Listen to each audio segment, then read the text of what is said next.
Yeah, yeah, nakakairita.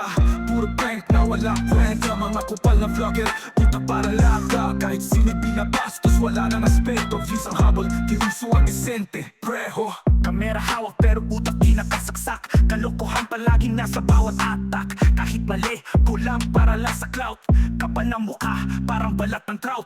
Pera, fame, hirap palaging bakit wala na pakialam. Kahit masablay ang set, puro drama. Scripted, parang teleserye. Viral nga, parang balak ng drama. Dami nang napahamak pero tuloy ang laro. Ang daming nadamay pero sa inyo payo wala to.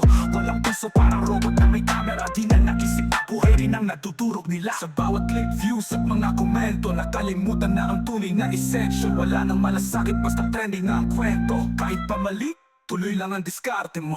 Mga kupal na vlogger, sana'y mabago. Di lang views, respeto dapat din ang pondo. Balik sa tunay, wag puro pang gugulo. Dahil ang mundo, di lang sa inyo, umiikot kago.